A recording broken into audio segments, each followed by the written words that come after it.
Maayong adlaw kaninyong nga tanan. Before I start, let me ask everyone a simple question. Nakakaon na ka? As we are once again placed under GCQ with heightened restrictions, COVID-19 is increasingly becoming threatening. We are now at hunger's edge. The country alone recorded 59 million Filipinos experiencing food insecurity from 2017 to 2019. That is 14.1 million more than in 2014 to 2016. In our present condition, we are now being warned that the pandemic may push this number to much higher levels, thus exacerbating the existing problem of food insecurity. We are stuck in our homes and hunger is scary. Yet we still see its many faces every day, from poor health, stomach aches, headaches, signs of worry, anxiety, to behavioral problems. When it comes to hunger, we all have a seat at the table. But what if the plate next to yours is empty? I am Chloe Sofia Arojado, I am Rolly Conducto. And I'm Kate Torres. and we are here to discuss our food situation here in Pantukan 2 years ago and how we can all have something on our plates. We'll start first with the demographics of the population sample. Pantukan is a municipality in Davao de Oro, and the thriving industries in the said municipality are mining and agriculture. It covers a land area of 53,311 hectares and consists of 13 barangays.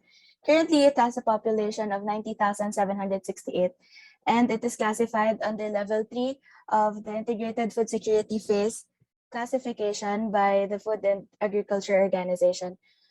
Under this level, regions experience limiting factors such as food availability, food access, and food utilization. Next are the household head demographics. Here we can see that most of our respondents are from the non-population areas and most of them are male. For the age, it varies around 25 up to 80 years old. Educational attainment of the household head, so only 5 of them reach college level or graduated from college. Despite low educational attainment, most of them have regular work and occasional work, and only few are unemployed. And then the other graph are the industry they are involved. Only 12 of the population are members of 4Ps, and most of them answered no, and one did not provide any information. For the household size, it varies from 2 up to 11. For the average monthly income of the population, 30.30% have an average monthly income of less than 5,000 pesos, and only around 21% are the ones compensated properly.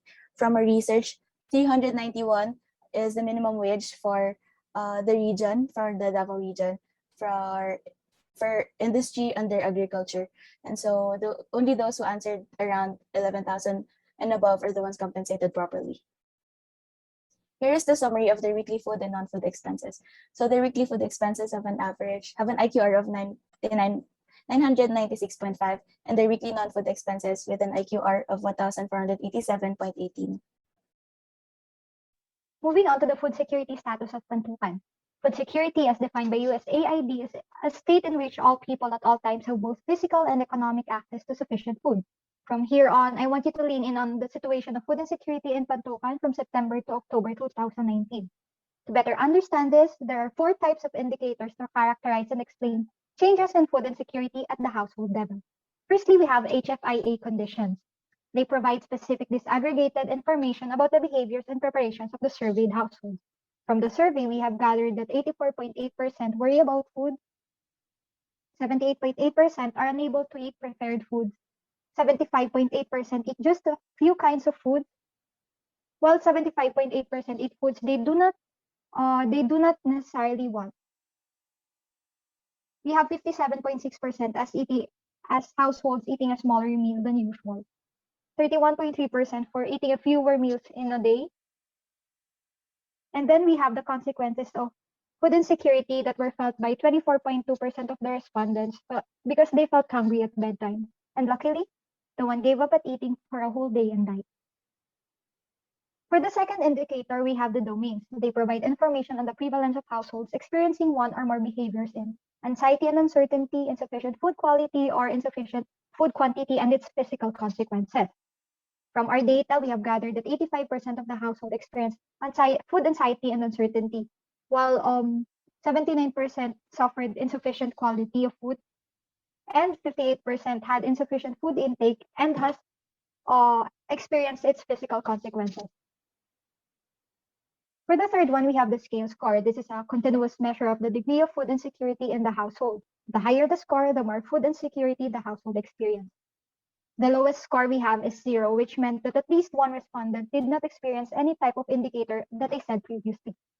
The highest recorded score among the participants is 16, and we have a mean of 6.9. Lastly, we have HFIA prevalence. This is the categorical indicator of food insecurity status. The chart here illustrates the percentage of household by food security status. We have gathered 3% as the food secure household. They have experienced none of the food insecurity conditions or just rarely worries about enough food on the table for the entire household. 30.3% are counted as mildly food insecure, which is categorized as household that worries about food and or consumes a less desirable diet for the past 4 weeks. Although food quality is affected, food quantity and consumption experience remain satisfactory. 30.3% are deemed moderately food insecure. If for the past 4 weeks they have consumed a monotonous diet or ate undesirable foods and or consumed smaller meal size or less frequent meals. Lastly, we have an alarming percentage of 36.4% of severely food insecure households. They have resorted to cutting back on meal size or number of meals and have experienced running out of food, going to bed hungry, or going on a whole day and night without eating, even as infrequently as rarely. Shown here is the number of household per food security status per place of residence. So for population areas, 0 is food secure, 4 is mildly food secure, 5 is moderately food insecure, and 4 is severely food insecure. For those in the non-population areas, 1 is food secure, 6 is mildly food secure, 5 is mildly food insecure, and 8 is severely food insecure. Next, we have the number of household per food security status per household head gender. So for males, 1 is food secure, 9 is mildly food secure, 8 is moderately food insecure, and 10 is severely food insecure. For females, 1 is food secure, 1 is mildly food secure, 2 is moderately food insecure, and 2 is severely food insecure. Next, we have the data for the number of household per food security status per 4-piece membership. Although it seems that 4-piece beneficiaries receive help for household food expenses, there is still a growing stigma surrounding the food assistance program. In the context of the pandemic, many schools are closed for in-person learning, which limits children's access to free or reduced price meals. For the next one, we have here the number of household per food security status per average monthly income. As you may have noticed, households that have an average monthly income ranging from less than 5,000 to 7,000 pesos are considered as mildly food secure, moderately food insecure, and severely food insecure. Those households with the highest average monthly income ranging from 30,001 pesos to 40,000 are then considered as mildly food secure and food secure. Though it is not necessarily surprising, it underscores how food insecurity is still a consequence of poverty. After computing and analyzing the HFIS scores, we will now be tackling the different variables or factors that might have affected their scores. In this slide, we compared the average scores between the population and non-population in each of the 3 domains. Both populations scored higher on domains 1 and 2 compared to domain 3. Moreover, t-tests reveals that there is no significant difference between the means of the 2 populations. This signifies that further breaking down is required in order to fully analyze the situation in the municipality. Breakdown of average scores per domain. So in question number 1, we separated the male and female classes in each subgroup to see further what is happening throughout the population. This question about food anxiety reveals that women in non-population areas are more secured compared to other sectors. Moreover, the males in this area seems to be the one that is most anxious about their food supply. One possible factor is that non-population areas focuses on works usually for females like paglalaba and pagluluto, so that may explain the stability of households led by them compared to the men in their area. The municipality must then focus on what the problems of these male-led houses are, since it could be the issue about the female jobs being dominant in these areas, it could also be something else. Questions 2 to 4. So these questions 2 to 4 is under the domain 2 category. Consistent with the previous graph, female-led households in non-population scored the lowest HFIS scores.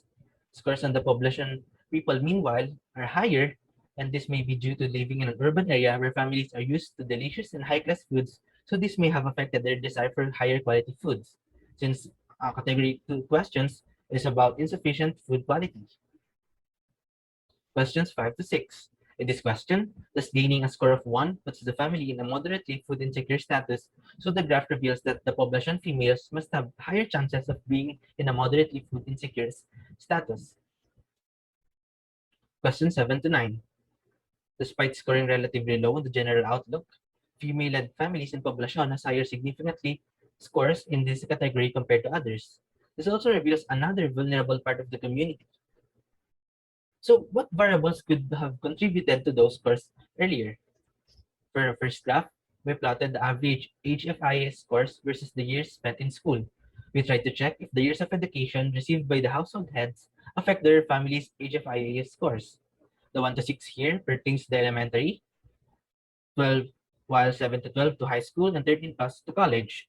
It can be seen that the household heads who were able to go to college have significantly lower scores compared to those who did not. This just proves that education plays a major role on how HFIAS scores will be determined in a person's future.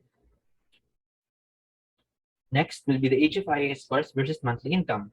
In the monthly income, just like as discussed earlier, families that are stable financially, the ones here at the bottom, are the ones that got low HFIAS scores compared to the ones that are unstable financially here on the top. They scored higher. So this just proves again that monthly income significantly affects the HFIS scores of each family. Higher salary range shows lower scores. Next graph will be the HFIS scores versus household size. So logically, you would think that if the household size increases, the HFIS score would also increase significantly. But since the correlation reveals that there is just 0.122, it means that there is just a low correlation, so that theory cannot be really seen in this municipality. Next is the HFIS score versus age difference. Age difference can be computed by subtracting the age of the household head by the age of their child. We first thought that as the age difference gets larger, the HFIS scores must get lower since this signifies that the household head had a child at an already stable age. In contrast to when the difference is smaller, when the household head had a child probably on an early age. This makes them at risk for very low HFIS scores. So their theory, the correlation coefficient must be negative, but here, so you can see it's positive. So once again, age difference does not matter in this municipality. For weekly food expenses versus household size, we might assume that as the household size increases, the weekly food expenses increases as well. However, that is in a way supported by this graph. However, shows weak correlation between the two. The same goes with the expenses and the household size. After analyzing all of the HFIS scores of the whole municipality and thoroughly evaluating the variables that could affect them, here are the recommendations formed by our society. First, there were some groups that showed the high HFIAS scores depending on the category of this question. So the municipality must look at these vulnerable sectors and analyze what they could do to help them. At the same time, some revealed that a very low score, so they could also be analyzed to see what conditions do they experience. This could serve as a basis in order to develop a plan that could help improve the overall state of food security of the municipality. In terms of the variables, education and monthly salary are the only ones that significantly affect the HFIA scores. So one of the obvious ways that the municipality must do is to ensure that their people must get proper education. Increasing the salary of all workers seems to be illogical and an impossible thing to do, so they could just focus on giving and ensuring quality and affordable education to students in order to improve the situation of their municipality later on.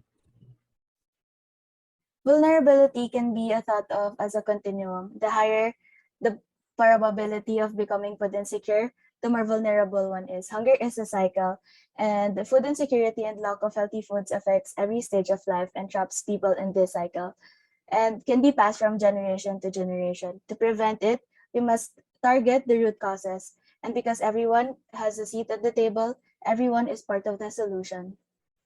We must ask each individual to understand dietary needs, recognize misinformation, empower oneself, and in turn build people's desire to be healthy.